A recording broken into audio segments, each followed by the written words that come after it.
This one-day workshop is about you.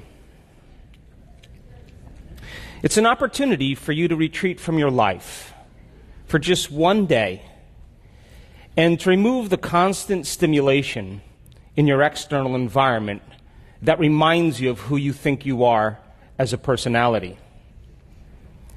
To separate yourself from the people you know, and the places you go, and the things that you do at the exact same time every single day, long enough for us to remind you of what you already know, that you are actually the creator of your life. And we are going to develop concepts and ideas in one day. And every time you learn something new, you make new connections in your brain. That's what learning is. Learning is forging new synaptic connections. And as you begin to leave imprints in your neurological tissue as a result of your interaction in the environment, the next thing is that you're going to have an opportunity then to apply that information, to personalize it, to demonstrate it. And a certain group of people will get their behaviors to match their intentions, to get their actions equal to their thoughts. They'll step out into the unknown, and they'll try it. And when they do, they'll have a new experience. An experience then enriches the brain, reorganizing more circuits than what you understood physiologically. But the moment those neurons string into place, the brain makes a chemical, and that chemical is called a feeling or an emotion. And the moment you feel unlimited, the moment you feel like a patient parent, the moment you feel abundant, the moment you feel free, now you are teaching your body chemically to understand what your mind has intellectually understood. So we can say knowledge is for the mind and experience is for the body. And in that moment, you're beginning to embody the truth of that philosophy, of that theory. And you're literally signaling new genes in new ways. And you are rewriting your biological program. But if you've done it once, it must mean you can do it again. And if you can repeat any experience over and over again, you are going to neurochemically condition your mind and body to begin to work as one. And when you've done something so many times that the body now knows how to do it as well as the mind, now it's becoming innate in you. It's second nature. It's easy. It's familiar. It's who you are. As a matter of fact, you've practiced it so many times that you don't even have to consciously think about it because it's becoming a subconscious program. So our job is to go from philosopher to initiate to master, from knowledge to experience to wisdom, from mind to body to soul, from thinking to doing to being, to learning it with your head, practicing it with your hands, and knowing it by heart. And you and I have all the biological and neurological machinery to do this. And this is a time in history where it's not enough to know. This is a time in history to know how. And I can tell you from my last 5 years of traveling around the world, the common people that look just like you are doing the uncommon. They're healing themselves of very serious health conditions. They're creating better opportunities and better lives for themselves, new careers. They're healing old scars and wounds that kept them connected to the past. And they're having mystical experiences that transcend language, that take them years to be able to understand and explain.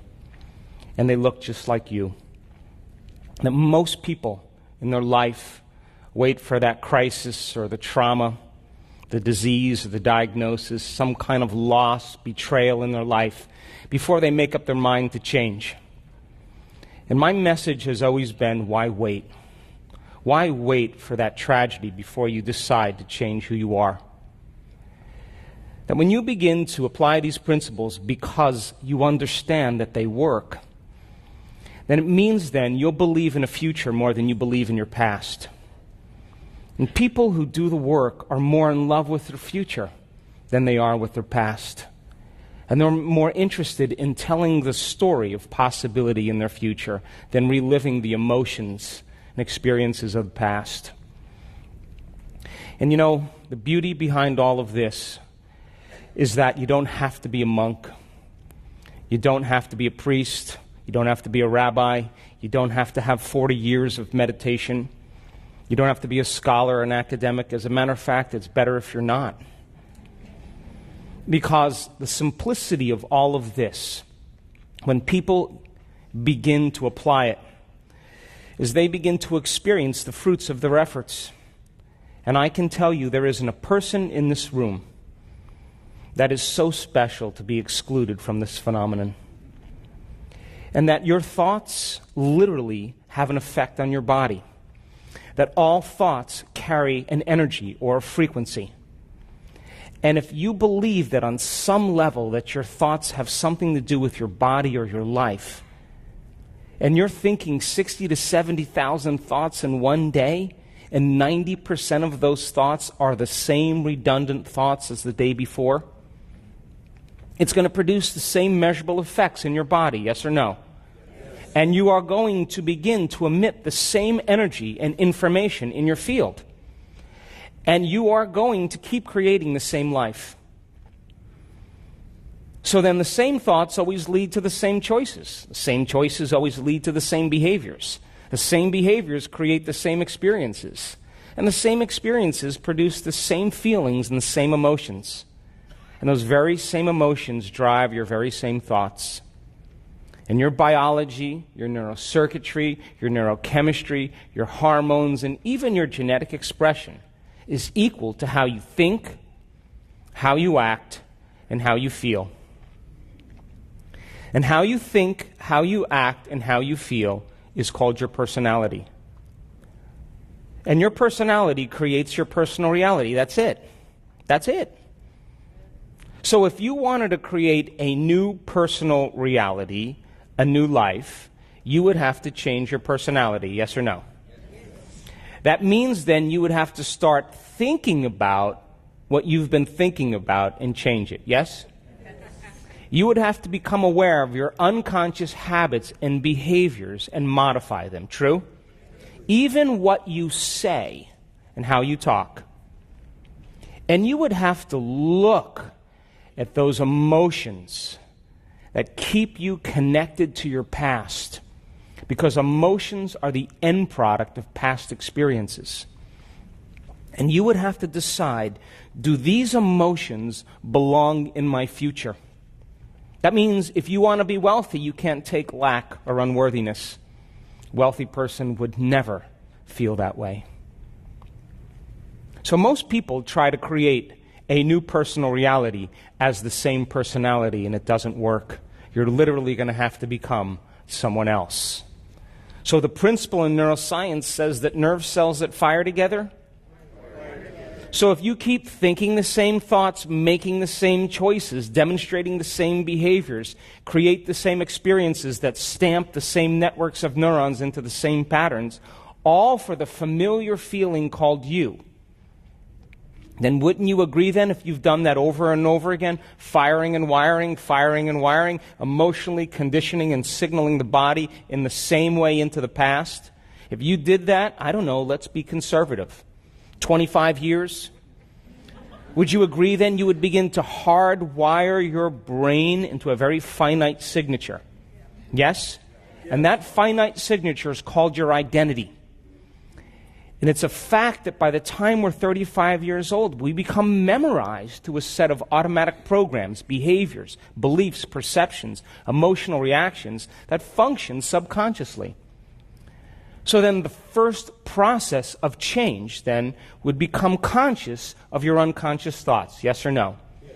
And because of the size of the frontal lobe, which is 40% of your entire brain, the crowning achievement of the human being, the fact that you can observe how you're thinking, notice how you're acting, and pay attention to how you're feeling, the moment you can observe that, it means you're no longer the program, yes or no? You're the consciousness observing the program, and you're beginning to objectify your subjective self. You're no longer your biology. You're the consciousness observing who you are, yes or no? Yes. So then the word meditation then literally means to become familiar with. That's what it means. That's the symbol. So then if you begin to become familiar with how you've been thinking, and you're so conscious of those unconscious thoughts like, I can't, what's wrong with me, it's too hard, I'll never change, I'll never make it, I'm too tired, nobody loves me. Those are the thoughts that are slipping by your analytical mind unchecked and beginning to program your autonomic nervous system into the same destiny. The moment you become aware of what comes out of your mouth and how you act, whether you blame or complain or make excuses for yourself or judge other people, the moment you become aware of that, if you're so familiar with that program, would you agree the more conscious you are of that unconscious habit, the less likely you're to go unconscious? Yes or no? Yes. And it would take an act of will to stay present and aware. Yes or no? And if you're becoming so familiar with the emotions that you've been living by every day for the last 20 years, that you didn't even know that you were guilty because it just felt like you. And it was so comfortable suffering that you felt really good to feel bad. But you didn't know that because that's just how you've been feeling. Yes or no? Yeah. And then all of a sudden you become conscious, oh my God, what have I been doing? The moment you become aware of that, then, it means then you're less likely to lower your energy and your emotional state during your day because you would become conscious of it. Yes or no? And what if, then, you decided, what thoughts do I want to put my attention behind? Let me review them, how a great person would think. What would be the internal dialogue they would have? And you began to fire and wire those circuits in your brain. And if you did that a few times, you would begin to install some circuits in your brain, yes or no? And if you kept thinking that way, firing and wiring, the hardware would become a software program, yes or no? And who knows? In your waking day, you may start thinking like a great person. Because the circuits are there, yes or no? Yes. And if you said, I'm going to master this day, one lifetime, how would an unlimited person live today? And you began to rehearse in your mind who you were going to be before you opened your eyes. The act of rehearsing mentally, when you're truly present, your brain does not know the difference between what's going on out there and what's going on in here. And all of a sudden, you begin to install more circuits in your brain, priming it. All of a sudden, installing those circuits so that you have the hardware in place to act like that person, yes or no? Yes. Come on. Yes. And if you've done that enough times, would you all of a sudden start acting like that person? Yes. In your waking day? Because you've primed your brain, instead of to be a record of the past, that now it's becoming a map to the future. Yes or no? And then what if you said, now this is, to me, greatness. Can I teach my body emotionally what my future is going to feel like before it's made manifest? Now, this is the challenge, because we've studied this so much. Most people wait for their wealth to feel abundant and worthy. They wait for their success to feel empowerment. They wait for the healing to feel gratitude and wholeness. They wait for their new relationship to feel love. Or they wait for the mystical moment to occur to feel awe. That means then we're victims to our environment. We're waiting for something outside of us to change how we feel inside of us. And the moment we feel better inside of us, we pay attention to whoever or whatever caused it. And that event in and of itself is called a memory. That's Newtonian physics, cause and effect. In other words, if people are in lack, or they're empty, or they're suffering, they're waiting for some external exogenous condition to change how they feel. And what happens if it doesn't happen? They spend the rest of their life fighting for it, trying to controlling it, manipulating it, trying to make it happen because they're separate from possibility. But don't you know that the moment you start feeling wholeness, your healing begins? The moment you start feeling worthy and abundant, you're walking towards your future called wealth. The moment you're empowered by a vision, and every single day you're living in that energy, you are going to tune into a new future. And synchronicities and serendipities are going to begin to happen all around you. The moment you're in love with yourself and you're in love with life, you're going to magnetize an equal. And the moment you're in awe of knowledge and information, you're going to have a mystical experience. And that's causing an effect. And so then, if science tells us that the environment signals the gene, are you with me? Yes. And all genes make proteins. And proteins are responsible for the structure and the function of your body. And genes are like Christmas tree lights. They turn on and off all the time, and we've measured this.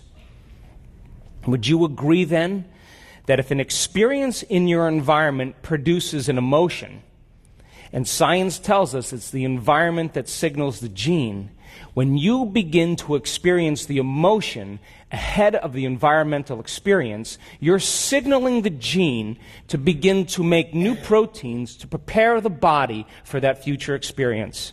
Are you with me? Yeah. Now you're in alignment biologically with the destiny, neurologically, chemically, hormonally. And all of a sudden now, this is the beauty.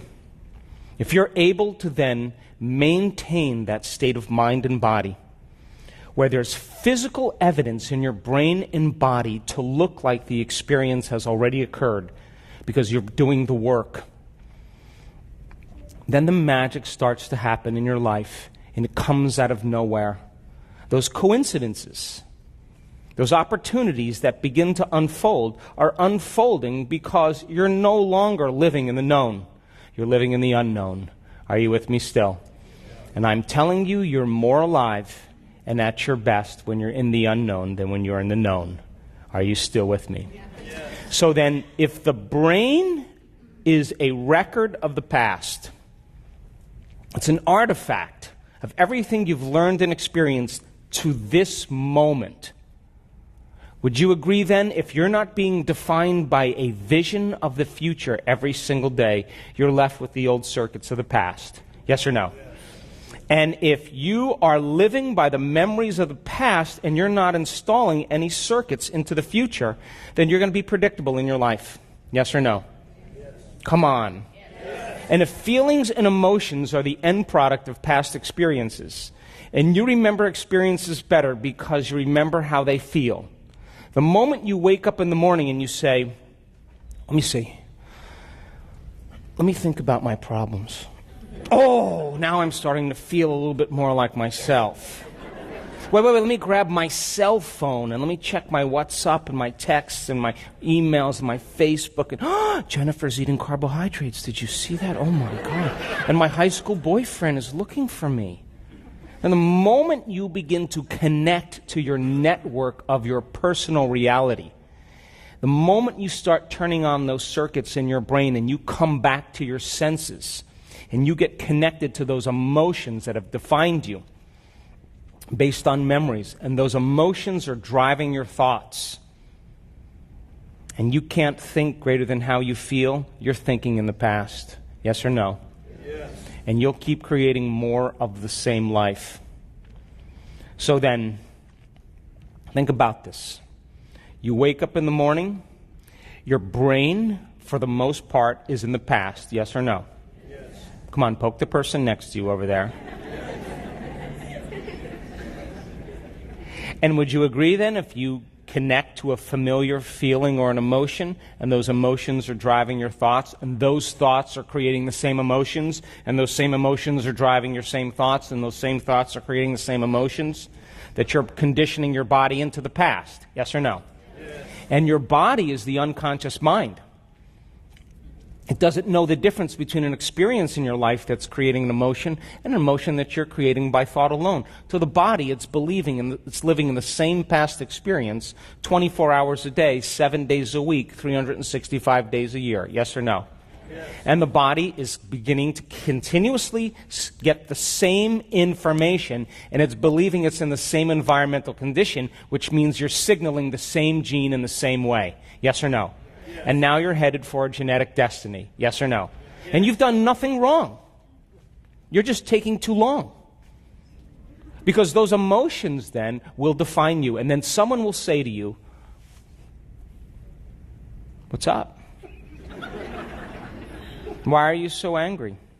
Why are you so bitter? Why are you so afraid? Why are you so in so much pain?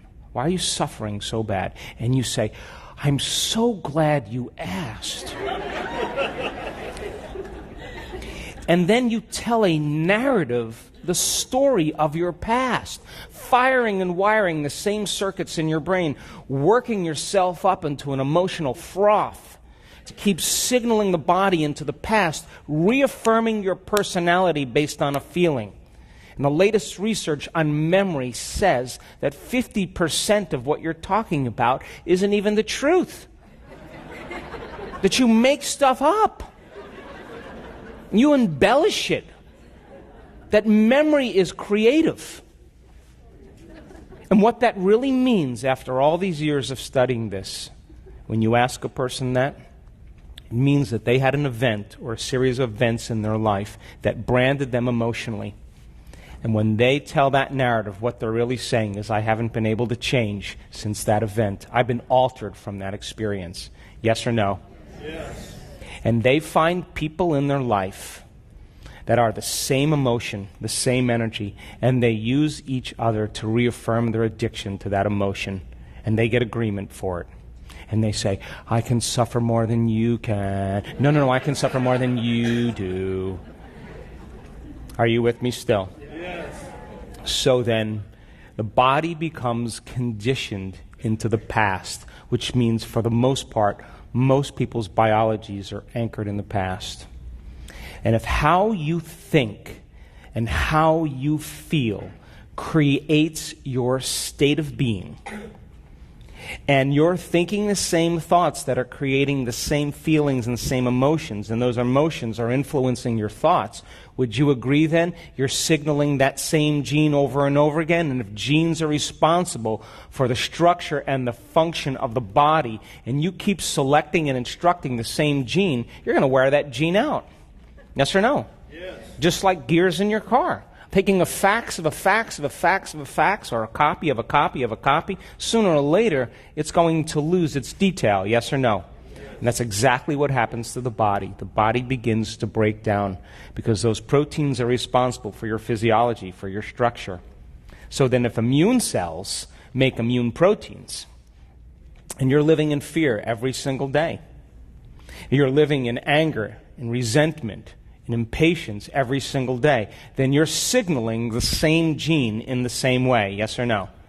And if you keep doing that for a period of time, sooner or later you're going to program that gene, and all of a sudden the body's going to get unhealthy. Yes or no? Yes.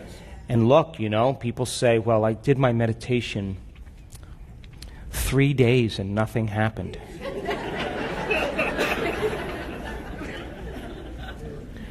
But I tell them, how long did it take you to create that condition? Tell me.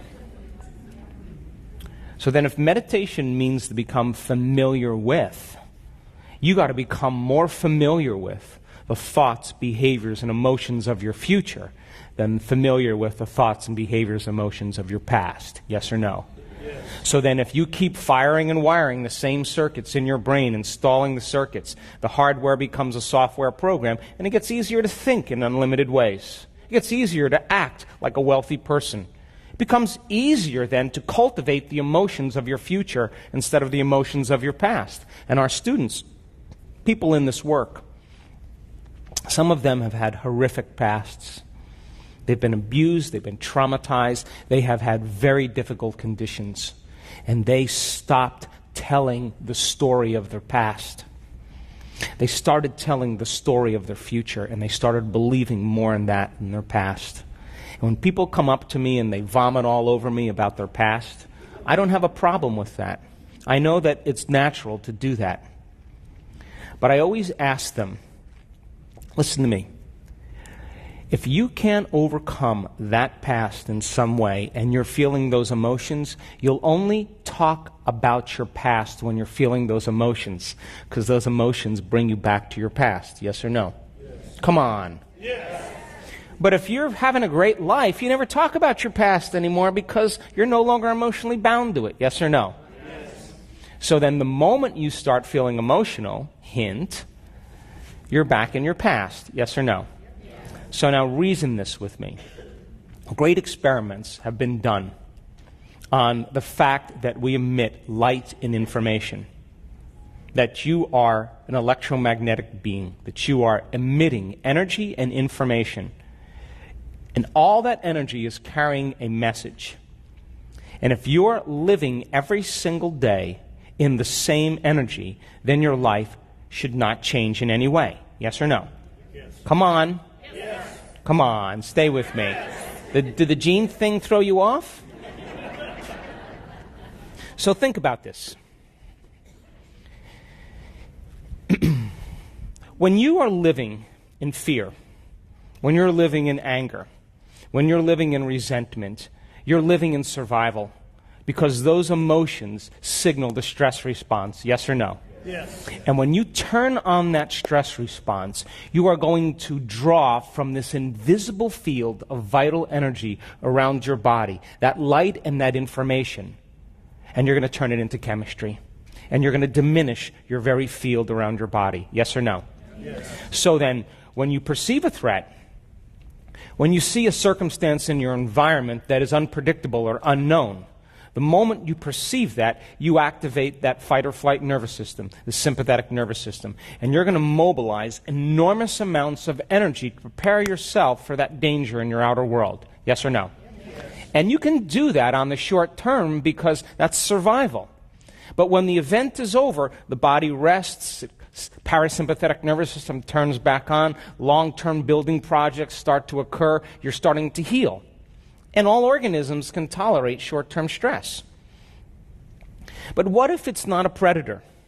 What if it's your coworker? What if it's your boss? What if it's your sister-in-law?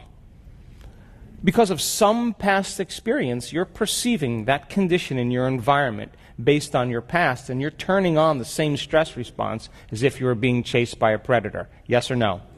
And you keep going back into that environmental condition, and you knee-jerk in the same way, and you keep producing those same chemicals over and over again, same chemicals over and over again. The stress chemicals downregulate genes to create disease. It's a fact. Are you with me still? So then, if you're doing that for an extended period of time, and all of a sudden now you become addicted to the very rush of chemistry that gives the brain and body a rush of energy, would you agree then, if you keep doing that over and over again like an addict, you need to feel angry. You need to feel lack. You need to feel unworthy because it reaffirms the emotional state. Are you still with me? Now, it gets a little bit weird here because we got a big frontal lobe. And you can just call up a memory from the past. And the moment you call up the memory from the past, your body's in the past physiologically and emotionally. And you can begin to worry about the worst thing that could happen in your life. Out of the infinite potentials in the quantum field, you're going to select the worst case scenario. And you're going to begin to get ready for that event. And you are going to begin to change your emotional state in preparation for the worst thing that could happen. Because in survival, if you prepare for the worst, you have better chances of surviving. Are you with me still? Now, I would call that a limited imagination. Yes or no? But in survival, though, when you're in stress, then, if you prepare for the worst and it doesn't happen and something less happens, you have a better chance of living. And this is the primitive survival gene that begins to become activated. And people spend their entire life doing this. And all they're doing is marrying a clear intention, a vision of their future, which is a very limited point of view, and embracing it with a familiar emotion of the past. And they're expecting their past to be their future. And if how you think and how you feel creates your state of being, that person's past is going to be their future. Are you with me still? Yes. So then, reason this with me.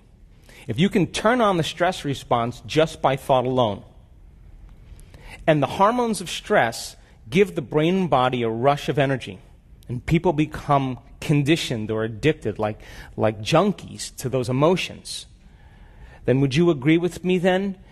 If you can turn on that stress response just by thought alone, that you can become addicted to your own thoughts. Yes or no? And if the hormones of stress are highly addictive and you're using your boss or your coworker or your sister-in-law or your finances to reaffirm your addiction to that emotion, is it possible you become addicted to the life you don't even like? Yes or no? And this is why change is so hard. And if you can turn on the stress response just by thought alone, and the hormones of stress downregulate genes to create disease, then your thoughts could make you sick. Yes or no? So okay, let's go out on a limb here. If your thoughts could make you sick, is it possible that your thoughts could make you well? Yes. Okay. So then that means then that you would have to start a process of no longer drawing from this invisible field of vital energy and turning it into chemistry and diminishing your own light field. When you do that over time in chronic stress, and you keep drawing from this invisible field of energy and turning it into chemistry, you have no light field. Yes or no? Yes. Come on. Yes. So now you're more matter and less energy, more particle and less wave. And in fact, the hormones of stress cause you to narrow your focus on objects and things and people, because that's where the danger is. And when the hormones of stress kick in and your brain waves go into high beta and you're aroused, you're going to pay attention to your outer world, and you're no longer going to want to believe in your inner world of possibility. Are you with me still? And if the survival gene is switched on, then you won't want to go in, close your eyes and create, because it's not a time to create. It's not a time to focus on the unknown. It's a time to prepare yourself for what could be lurking behind those corners. And it's not a time to learn. It's not a time to open your heart. It's not a time to be vulnerable. It's not a time to sit still. It's a time to run, to fight, or to hide. And people spend the majority of their life living by these hormones. And those hormones cause us to become materialists, using our senses to define reality. And if you can't see it, you can't hear it, you can't smell it, you can't taste it, you can't feel it, it doesn't exist. And all of a sudden, people all of a sudden give up possibility. And now, when they're more matter than energy, they will try to force outcomes, control outcomes, predict outcomes, fight for outcomes, because they are matter trying to change matter. Are you with me still? And as people begin to try to control and predict all the different things in their life when they're aroused by these chemicals, each person, each object, each thing, each place, each experience has a neurological network in their brain because they've experienced them already. Yes or no? Yes. And as they shift their attention from one person to one problem or one thing, they start activating these different circuits over and over again. And all of a sudden, if you measure that in the brain gets highly incoherent. It's a house divided against itself. And when your brain is incoherent, you're incoherent. And when your brain isn't working right, you're not working right. And at the exact same time, when this vital energy is being drawn and turned into chemistry, the heart, the center of oneness, the center of wholeness, your first step to divinity right here, the bridge, your connection to the unified field, it loses its energy, and all of a sudden it starts to beat very incoherently. And the emotions of resentment and impatience and hatred and violence cause the heart all of a sudden to no longer be in balance. And all of a sudden we no longer trust our heart. What we want to do is protect ourselves from everyone and everything in our life, and we no longer trust. And if you can't trust in the unknown, then it doesn't exist. And people understand when they're living by the hormones of stress unconsciously to run from the unknown. Because the unknown you can't predict, and it's being in that state of the unknown and not being able to predict your future that actually creates the stress response. So nobody takes a chance and possibility, and everybody's waiting for everybody to do it. Are you with me still? And when you narrow your focus on matter and on objects and things and people, you're focusing on the particle in quantum physics, and you're eliminating the wave of possibility. And where you place your attention is where you place your energy. And if all of your attention is on matter, then energy doesn't exist from you, and you will feel separate from the field. You will live in lack. And you will say, I feel empty, and I need that thing to make me feel better. And once I get that thing, I'm going to experience the emotion of it, and when I get it, then it's going to make me feel better. But when the novelty wears off, here comes the emptiness again. So then you say, I'm in lack again. I need one of those. So then you got to go to work, and you got to drag your body through space. And when you drag your body through space, you experience time. So then you got to go back and forth to work to make the money to pay for the thing that's going to fulfill some lack. But it never does. Are you with me still? And people then, all of a sudden, after 30 years, they have their car, they have their house, they have their relationship, and they're too exhausted to enjoy it. Are you with me still? And that's called normal. But would you agree with me then? If you're waking up in the morning, come on, stay with me. If you're waking up in the morning and you're not being defined by some vision of the future, and your biology is in your past, and you get up and start your day, when you see the same people and you go to the same places and you do the exact same thing and you see the same object in your life, it's your environment that's influencing how you think and feel. Yes or no? And you will be thinking and feeling in the past because your biology is in the past. Yes or no? Yes. Come on. Yes. So if you see the same people and you go to the same places and you do the exact same thing at the exact same time, you would have to agree with me then that your personality is no longer creating your personality. Your personal reality is creating your personality. Your environment is controlling how you think and feel. Yes or no? Yes. And as long as you're reacting equal to your environment, you should create more of the same environment. Come on. Yes. And there should be a nice biological dance, a perfect match between your neurocircuitry, your chemistry, your genes, your hormones, with what's going on in your life. There's a tango going on between your inner world and your outer world. Yes or no? Yes. So then, your environment is actually controlling you. You're a victim to the circumstances in your life. And you see the person, you unconsciously react. You go to the certain place and you think about in the past how it was. And so then, if how you think and how you feel creates your state of being, and you keep thinking the same thought that keeps producing the same emotion, that same emotion is influencing how you're thinking. You're hardwiring your brain and conditioning your body emotionally into the past, yes? And if you do that enough times, thinking and feeling in the same way, the body becomes the mind of that emotion. Now the servant has become the master, and the body's running the show. Yes or no? And so then if the body then has become the mind of that emotion, then to change then would be becoming greater than your body. Yes or no?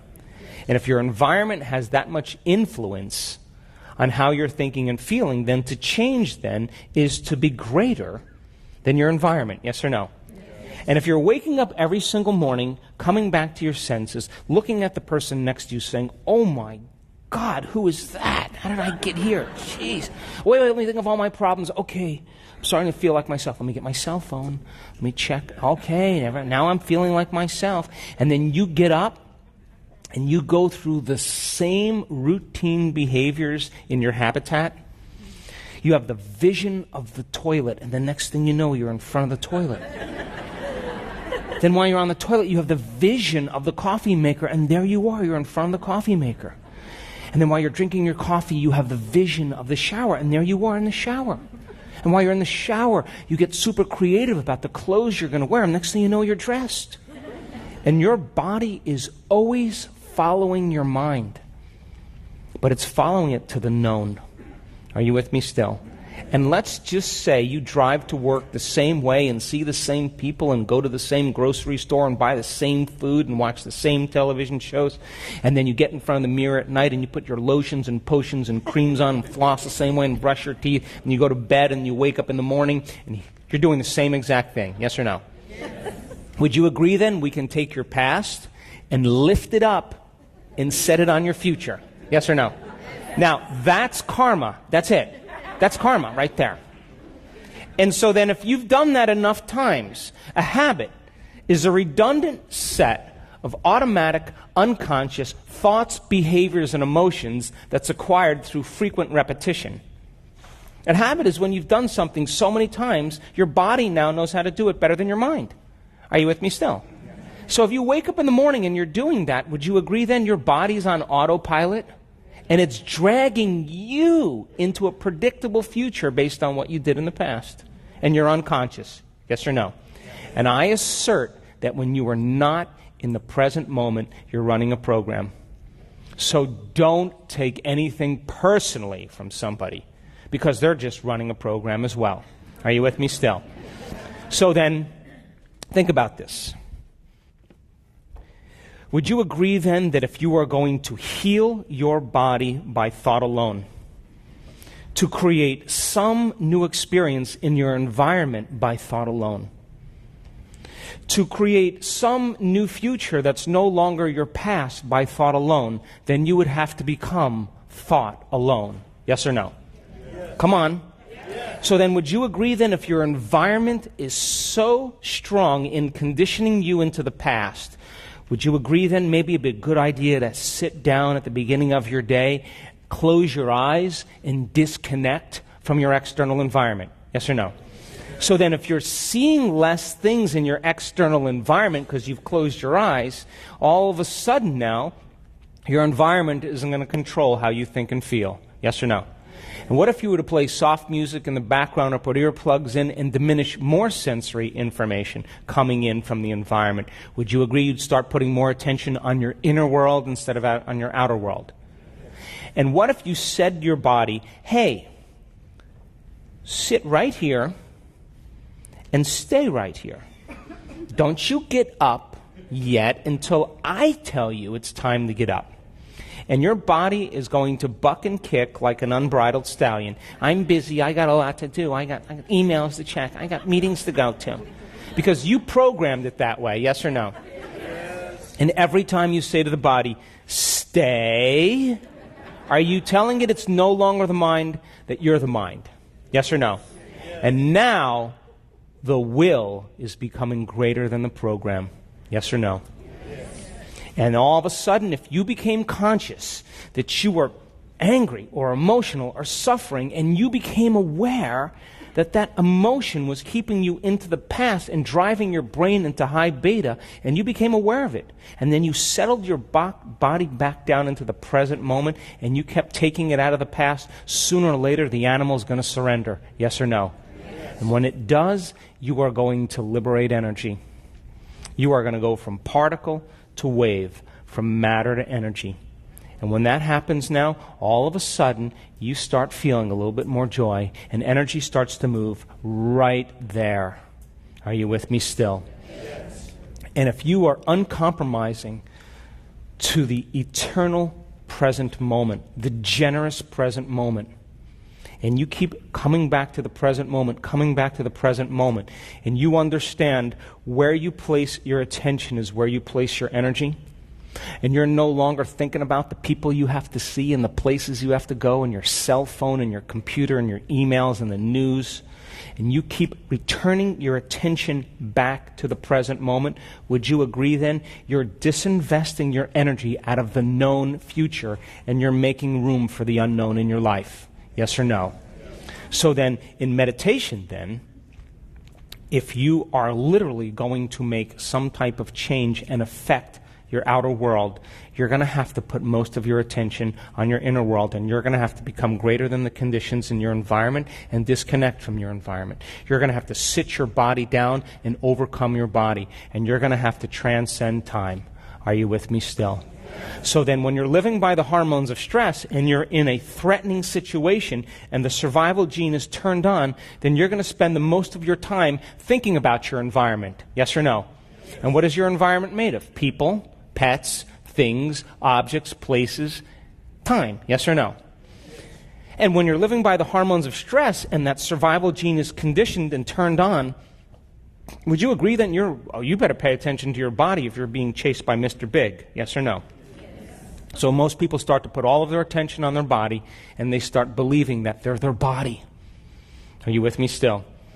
And if you're living by the hormones of stress and you're trying to predict the future based on the past, then you would have to agree with me then when you're in the present moment, you can't be in stress. Because there is no future and there is no past. There's only the present moment. Yes or no? So then meditation is about that. And what we've measured over and over again when we've done this is I now know without a doubt that you are at your absolute best when you get beyond yourself. Period. And I can tell you right now, you can't tell me you're too old. You can't tell me you're too out of shape. You can't tell me about your past. You can't tell me about your disease. I have seen transformation and shifts in people's bodies independent of how old they are, how out of shape, how in shape, their wealth, their social status. I've seen it happen on all cultures, all ages, all kinds of people. Are you with me still? So then, if you start taking your attention off your body, then would you agree that you would become nobody? Yes or no? Yes or no? Yes. And if you took your attention off all the people in your life that you have to take care of and make sure everything's in place, and all those people have created your identity, that the moment you take your attention off all those people in your life, you become no one. Yes or no? Yes. Come on. Yes. And if you're not thinking about the things you own and all the objects, your computer, your cell phone, then all of a sudden you're in nothing. Yes or no? Yes.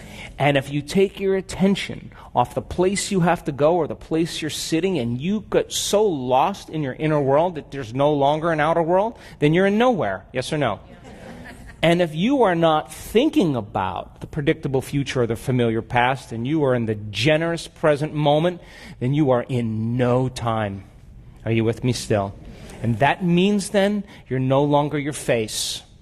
You're no longer your pain. You're no longer your job. You're no longer your gender. You're no longer your diet. You're no longer your profession. You're no longer a mother. You're no longer a father. You're no longer a kid. You're no longer your culture, your skin color.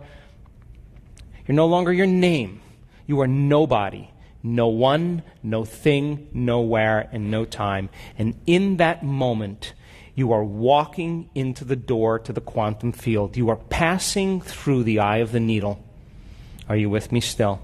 And now here's what happens when this occurs. And we've measured this enough times. When you're thinking about all those people and things and problems and conditions in your life, and your brain is aroused because of the hormones of stress, and you're in survival, and you're activating all those circuits in your brain is firing very incoherently, and your heart is out of rhythm, and you're drawing from this field and turning it into chemistry, and you're more matter and less energy, that there comes a moment where all of a sudden the person has to settle down and there's chaos going on within them. They're disconnecting from their environment, and it's the unknown. And they have to work in trusting in the unknown more than the known. And as they do this properly, and they get beyond themselves, and they're no longer thinking about those people, they're no longer thinking about their pain or their body. They're no longer putting their attention on objects or things or places and time. If they're no longer activating these circuits in the brain because they're no longer thinking about them, guess what happens? Their brain waves begin to change from beta brain waves, high beta aroused state, into alpha. And in alpha, all of a sudden, the inner world starts becoming more real than the outer world. The brain starts to imagine. And when you're out of the way, and you're no longer thinking and feeling in the same way, and you're changing your brain waves, as you change your brain waves, you're falling right into the autonomic nervous system.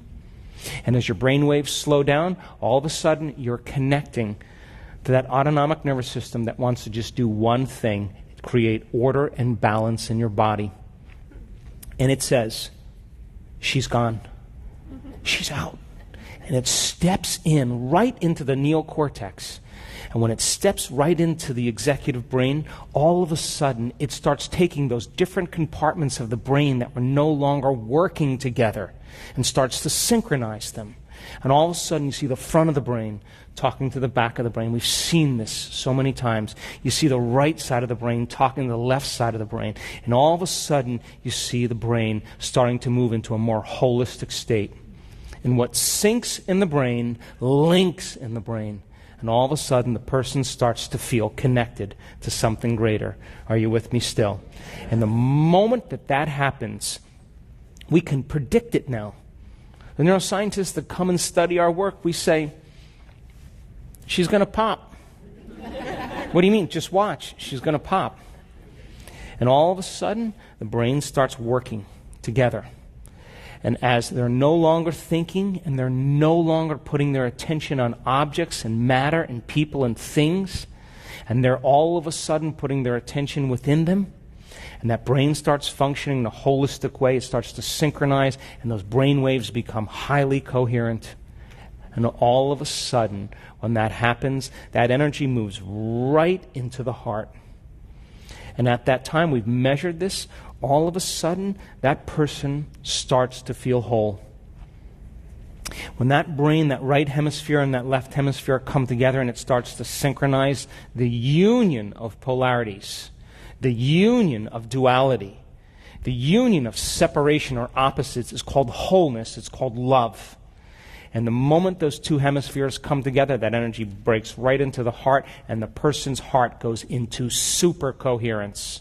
And the field around their body can be up to 8 feet wide, 9 meters wide. Now they're more energy than matter, more wave than particle, and they feel connected to something greater, and they would never try to control an outcome. They would never try to force an outcome. They would never try to predict an outcome, because they understand that all they have to do is put their attention on possibility, and their body's going to follow their mind to the unknown. And it's so amazing when this happens. You can see the person's heart go into coherence. You can see their brain go into coherence. And you can walk around while they're in the meditation. You can look at them like this. And there are tears of joy rolling down their face. They are being baptized by the divine. They are connected to the unified field. And the unified field is that quantum field that governs all the laws of nature. And when that occurs, they feel so whole and so in love with life and so in love with themselves, it's impossible to want. How can you want when you feel whole? You feel like you have everything. And that's the moment the magic happens over and over again. And there is a biological, neurological, genetic upgrade in that person when they connect to the unified field. And when you connect to the unified field, you will go from somebody to nobody to everybody. From someone to no one to everyone. From something to nothing to everything. From somewhere to nowhere to everywhere. And from sometime to no time to every time. Isn't that the quantum field? And when that occurs, you will feel so connected and so whole. When you're in that state, you no longer experience separation. You no longer are saying, I need that. You're saying, I already have it. I don't really need anything. And when you're in that state, guess what happens? You go from selfish, driven by the hormones of stress, to selfless. And all of a sudden, that heart of yours begins to open, and the innate capacity in you to give, to take care of, to nurture, to serve is who we really are. And all of a sudden, you create a community of people that are in love with each other, and they understand that the way that we survive is in cooperation, no longer in separation. Are you with me still? So imagine this. Imagine. I always say that the thought that you think is the electrical charge in the quantum field. And how you feel is the magnetic charge in the quantum field. And how you think and how you feel is broadcasting information into the field. Are you with me still? Come on. So then if you have drawn from your visible field of energy and turning it into chemistry, and you're more matter and less energy, you're separate from that field, it's going to take a long time for your dreams to occur. Yes or no? Because we live in a realm where there's infinite space. Look at, space goes on forever, yes? And the way we experience time as matter is we drag our body through space. Let's go get that. And if we drag our body through space, it's going to take time. So it's going to take time for you to get your dreams because you're matter trying to change matter. Yes or no? But if you're in a realm, and Einstein said, I didn't say this, Einstein said it, the field is the sole governing agency of the particle. He didn't say the particle is the sole governing agency of the particle. Matter doesn't affect matter. Energy affects matter. Are you with me still? So then if you were in the field, then you should be able to connect to that energy and begin to exert greater effects on matter. Yes or no? But doesn't that mean you can't take your body there, right? Can't take your face, can't take your weight, can't take your vegetarian diet, can't take any of it. You got to leave that all there. You got to go as consciousness. You got to go as an awareness. Yes or no? Now, we've measured this enough times. Imagine 750 people in a room, in an advanced workshop. They have overcome themselves. The first day is all about overcoming themselves. And we know that the energy in the room usually goes up slightly, because we measure it, or it goes down slightly, or it goes up a little bit. Because as people begin to break their emotional bonds with everyone and everything in their life, they're drawing energy from the field, and they're building their own vital field of energy. Yes or no?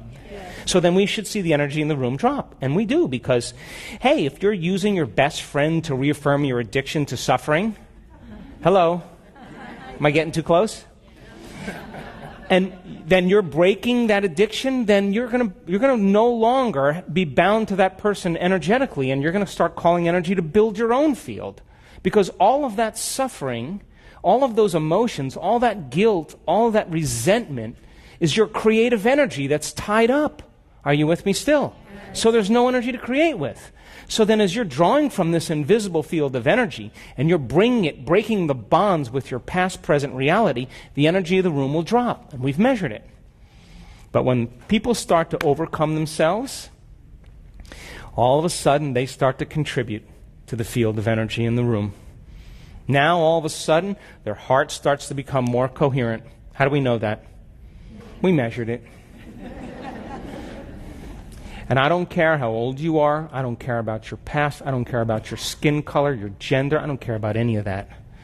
When people finally open up this center and we teach them how to do it, and I just was in a long meeting with the Heart Math Institute that we partner with, and he keeps telling me, your results are supernatural. And I keep telling him, our students are supernatural. Imagine 750 people in the room. They're overcoming themselves. And they start activating this center. Their center of oneness, their center of wholeness, their connection to the unified field. And as the heart starts getting coherent and it starts creating elevated emotions like gratitude, people are feeling the emotions of their future that begin to create holism and oneness. And not just doing it for a few seconds. We want our students to sustain it, to make it a skill, to regulate internal states independent of the conditions in their external environment.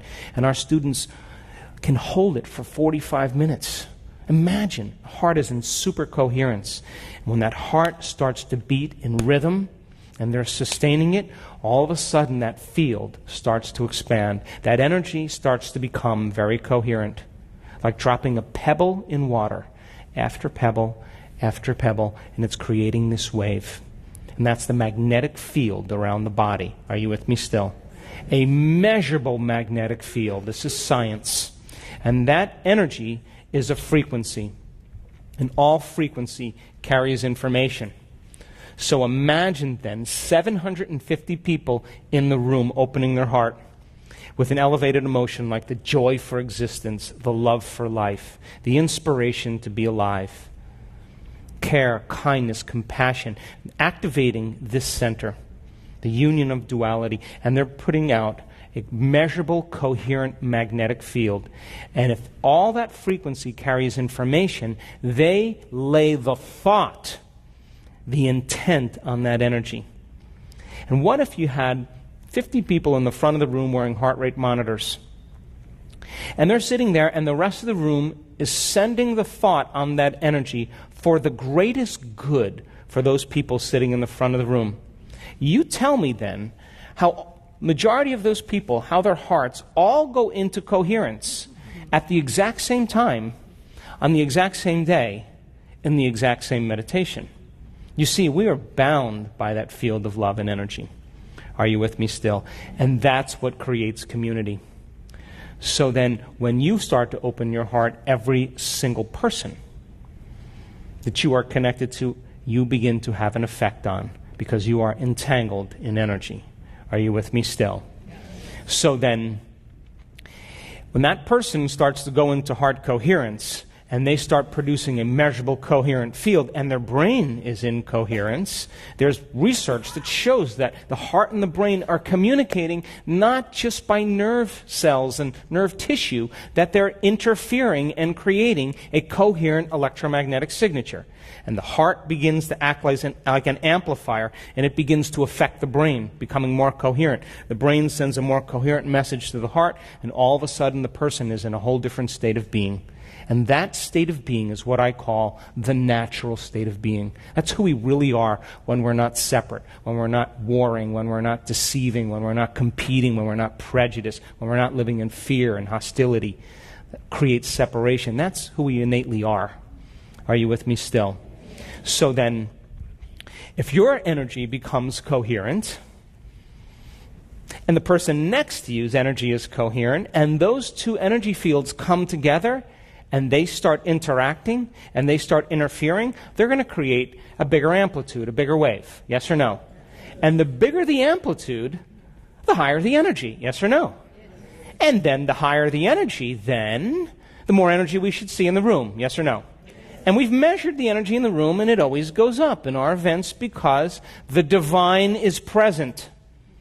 And the person then becomes more energy than matter, more wave than particle.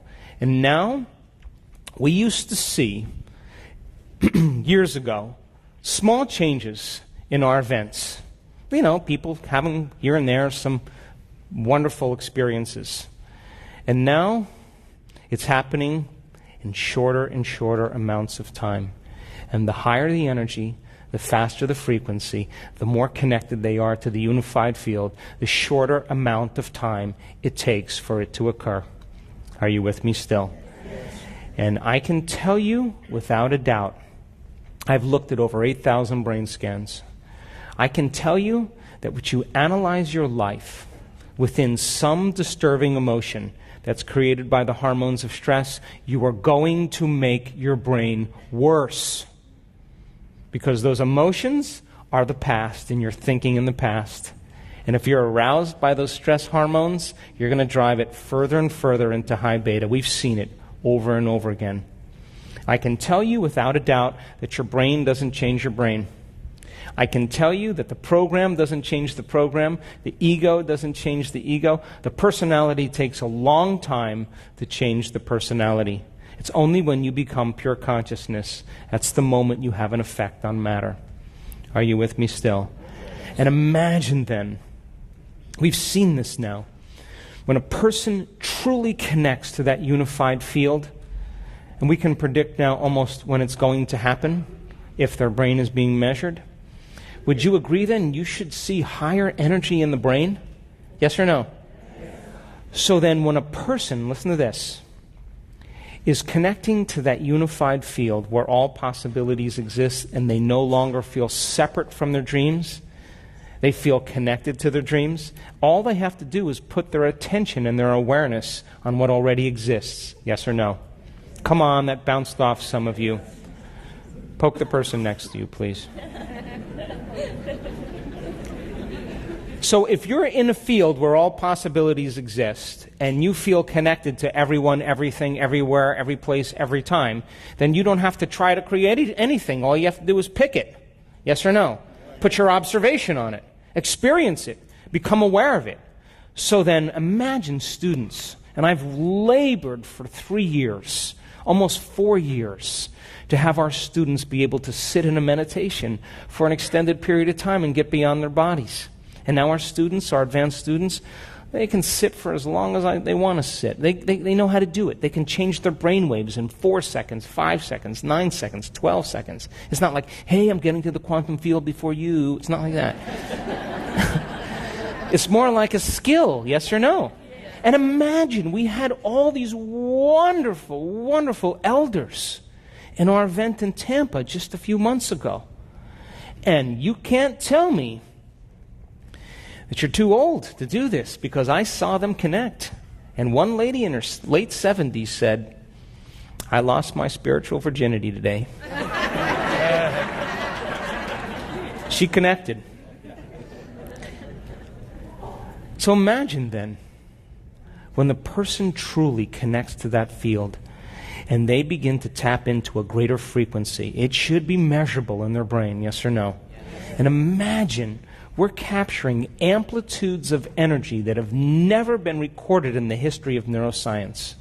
And we can say, when that occurs, she can't make her brain do that. It's happening to her. And while that's going on, we're doing all this amazing research. The brain is in deep, deep, deep delta. That person, their body is sound asleep and their mind is turned way on. They are way in that autonomic nervous system. And when that occurs, they all of a sudden connect to a greater frequency. And all of a sudden we see these amplitudes of energy. It looks like a snowstorm on the EEG, in the brain scan. And I know that person is having a full-on sensory experience without their senses. They are having an inward experience that's greater than their trauma, their betrayal, their shock, their diagnosis, their fear. Whatever's happening between their ears is more real than anything that's happened in their external environment. Now think about this. If you're having a full-on sensory experience without your senses, what would happen right now if your senses were amplified by 30%? What if everything you were seeing, smelling, hearing, tasting, feeling, what if your senses were amplified by 25% right now? Would your awareness of reality be amplified by 25 or 30%? Yes or no? And if your awareness is amplified, then your consciousness is amplified. Yes or no? And you can't have consciousness without energy. They're married. So the energy of the brain goes up. And then the next thing you know, the inward experience rewires the brain in an instant. And it sends a new emotional signal, but it's not emotional. Emotions like fear and guilt and shame, they're slow energy. It's an elevated energy. It's not emotional, it's energetic. They're getting an electrical charge in their body. And they'll say, I was baptized in light. Light filled my entire body. And that is the moment they're getting a new emotional signal to the body. And the receptor sites on the outside of the cells are 100 times more sensitive to frequency and to energy than they are to chemistry. And in 1 second, that person is transformed. And that's what's happening now in our work. Are you with me still? So, I don't really want to argue quantum superimposition any longer. I don't want to talk about theory any longer, because my heroes, the people that I want to be with, are people just like you. That I don't care about keynote lectures or conferences. I'm bored with them. I've outgrew them. I want to be with doers. Imagine, we were in Italy just a few months ago, running an advanced workshop. I have a whole new team of neuroscientists that we're working with. And I was trying to get to these guys. They're physicians and researchers, and I'm trying to get to them to show them some of the crazy stuff, to prepare them. Like, get ready, this is going to get wild. And they're busy doing all their brain mapping to get everything organized, and we're going to meet for lunch, and I get to lunch early, and then I have to go, and then I'm leaving, and they're coming in. In 3 days, we're doing this. I'm going to get to you guys. And then after like 3 days, I'm like, nothing like an experience to cause a long-term memory. And I thought, the hell with it. Let them just have the experience, you know. So, second day, Friday afternoon, I'm introducing a new meditation. And we have a room of 600 plus people, and I'm on the stage and I'm leading the meditation, and all of a sudden I see all this commotion going in the back there. And they're screaming and yelling, and my staff comes up, you better get back there, you know. So I go out the back here, and I go along the hallway, and I come in the back, and this is what they're saying, okay? And there's a woman sitting in the middle of this meditation, and she's lit up. And when I mean lit up, she's having an experience. And the brain scientists are watching the screen and just saying she's having a massive seizure.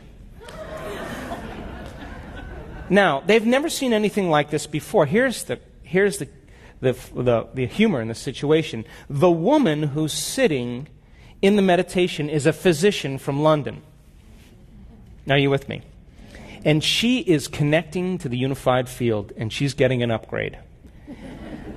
And she is on the fringe of this incredible, loving intelligence, this intelligent love, and it begins to consume her, because that's what the quantum field is. It's intelligent love. And she made up her mind. This is what she said before she started that discipline.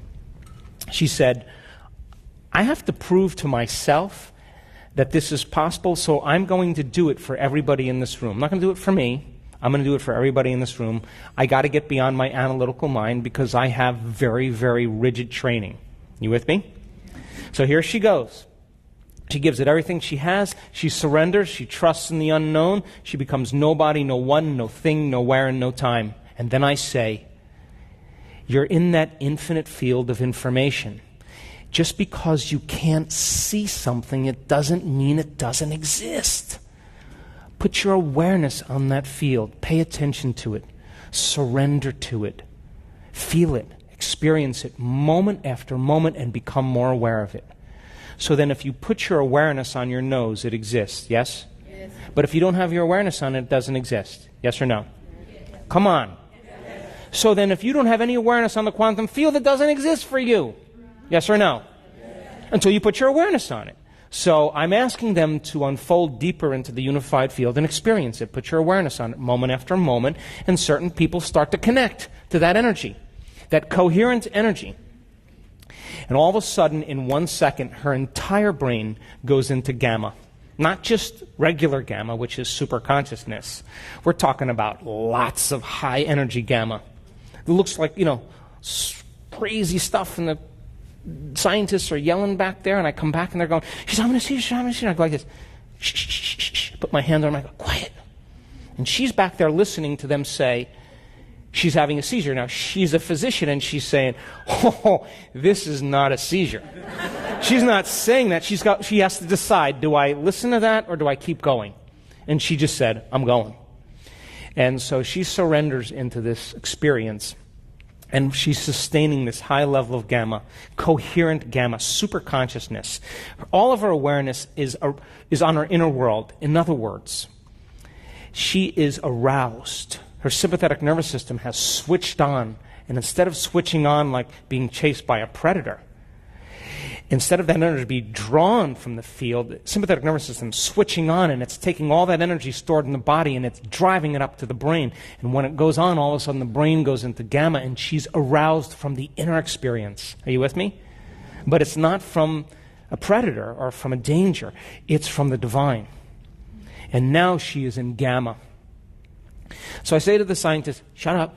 Let her have the experience. Don't bother her. And get back here with that brain scan afterwards.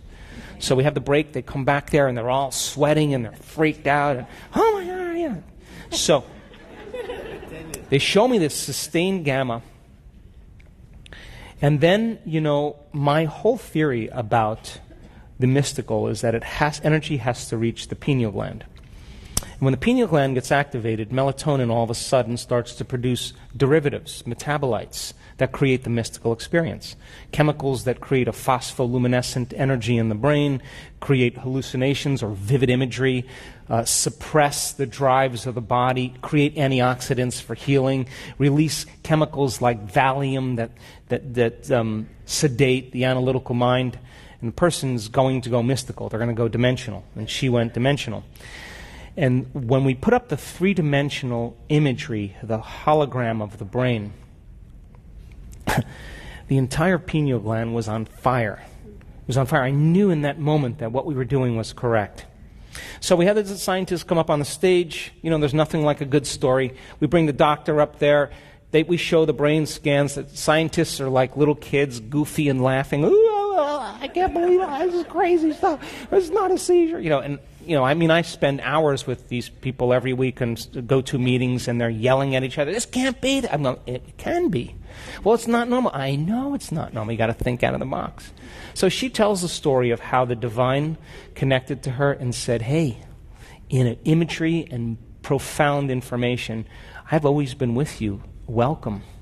And she was laughing and crying at the same time. And now this is not like a dream or visualizing. You understand, this is a download.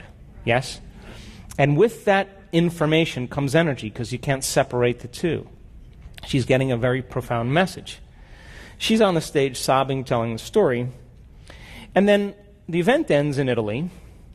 And we all fly back to Seattle. And when I land in Seattle, one of the researchers is a physician. She's a brilliant lady. And she sends me a picture of this woman who's the physician from London. And she had eczema from the time she was 3 months old. Now, she's a doctor now, right?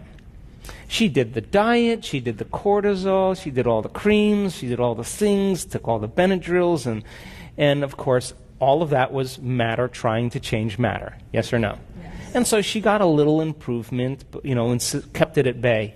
So they sent me the picture of her arm with eczema covered all over her arm, and then two hands like this, and eczema all over her hands. Monday morning, they send me the next picture of her arm, and there's no eczema on her arms anywhere. None. And no eczema except a little bit on the outside of her hand. So then, if you connect to that unified field of oneness and wholeness, then wholeness and oneness should be reflected in your biology, yes or no? Yes. And would you agree the more you surrender and get out of the way and get beyond your body and your face and your skin color and your culture and your problems and your past and your future, and you trust in that unknown, the deeper you go into it, the faster the frequency, the shorter amount of time it should take to produce effects in your life. Yes or no? And people who do this work always say the same thing. It came out of nowhere. And I always say to them, that's because you created it in nowhere. Something appeared out of nothing. That's because you created it from nothing. It happened in no time. I know. You created it in no time. Yes or no? So then, the divine in you, in closing, has always been present with you. Yes or no? Yes. It's an omnipresent intelligence that's loving you into life. Yes? And so there's your outer environment, and if you want to hide the divine anywhere really well in a human being, you put it within them, because they'll look everywhere else for it.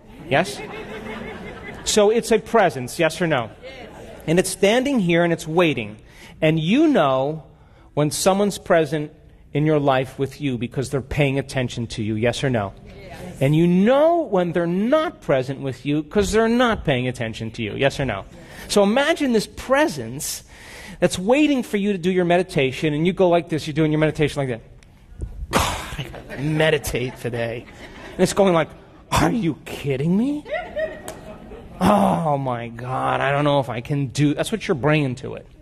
And then while it's standing there waiting, you're thinking, I got to take care of that person, I got to check that email, I got to do this thing. And all your attention is on your outer world, and it's going, hello, I'm over here. And then would you agree that the moment you become nobody, no one, no thing, nowhere, and no time, you're taking your attention off somebody, someone, something, someplace, sometime, and you're becoming nobody? Now you're looking at it, yes or no? Yes. And you walk through that eye of the needle. Once you get through it, then there's more. And if you can unfold deeper into the unified field, and as you move closer towards it, would you agree then you'll experience greater degrees of wholeness and oneness and less separation? That means you won't have to try to create your dreams. All you have to do is become aware that they already exist and experience them. Yes or no? So then the closer you get to it, the shorter amount of time it should appear in your life. Are you with me still? Come on. And what if you were to connect with it? Truly connect with it. Would you agree then you will become more willful because it has an amazing will? Come on. You become more loving. It's a loving intelligence. Yes or no? You become more giving. It's a giver of life. Yes or no?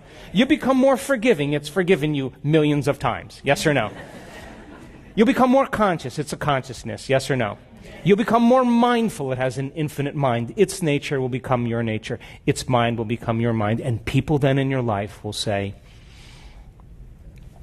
something's up with him. He must have changed his medication today. Because, as Dawson said, your nervous system is the greatest pharmacist in the world. And that common people, just like you, are doing the uncommon.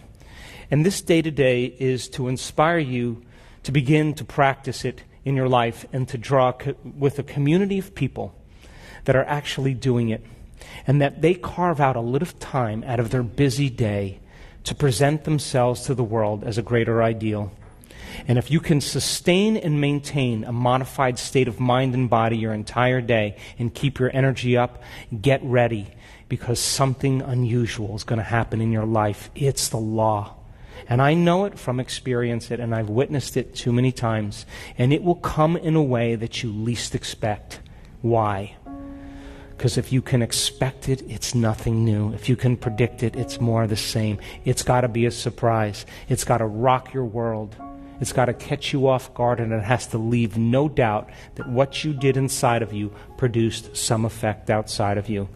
And when you can correlate the changes you made inside of you with the effect you produced outside of you, you're going to pay attention to what you did, and you're going to do it again. And that's when we go from being a victim to being a creator. Thanks for listening. Welcome to our meditation.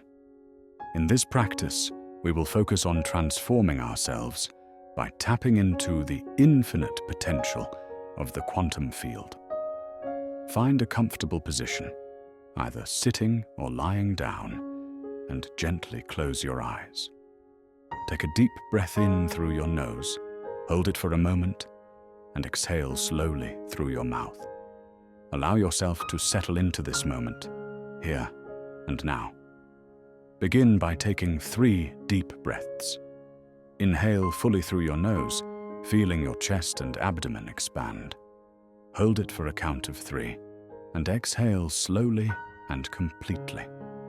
With each exhalation, release any tension or stress you may be holding on to. Continue to breathe deeply and rhythmically. Shift your awareness to the present moment. Feel the sensations in your body, the rise and fall of your breath, and the stillness surrounding you. Allow any thoughts of the past or future to gently dissolve. You are here, now, ready to create a new personal reality. Bring to mind a clear intention of who you wish to become. Visualize this new version of yourself with as much detail as possible. What qualities do they possess? What feelings do they embody? Perhaps they are more loving, healthier, more abundant, or confident.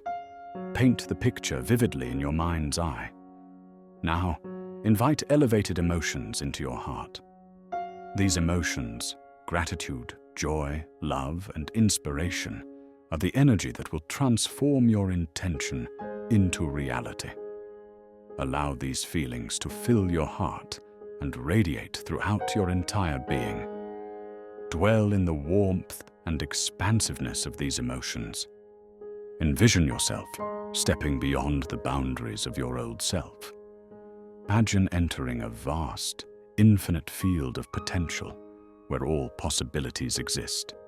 In this quantum field, you are no longer bound by past limitations. You are pure consciousness, capable of creating your desired reality. In this field of endless potential, vividly imagine yourself living the life of your chosen intention. See yourself engaging in activities, interacting with others, and experiencing your new reality. Feel the emotions associated with this transformation as if it is happening now. Express gratitude for the transformation that is taking place. Trust that the new version of yourself is unfolding in perfect timing. Release any attachment to how or when it will happen. Simply allow the process and remain open to the infinite possibilities that life presents. Slowly bring your awareness back to your breath. Feel the air entering and leaving your nostrils. Wiggle your fingers and toes gently, bringing movement back into your body. When you are ready, open your eyes and take a moment to absorb the peaceful, transformative energy you have cultivated. Thank you for taking this time to connect with your true potential. Remember, you are the creator of your reality, and every moment is an opportunity to become a new you. Carry the elevated emotions and clear intentions from this meditation into your daily life, and watch as your outer world begins to transform.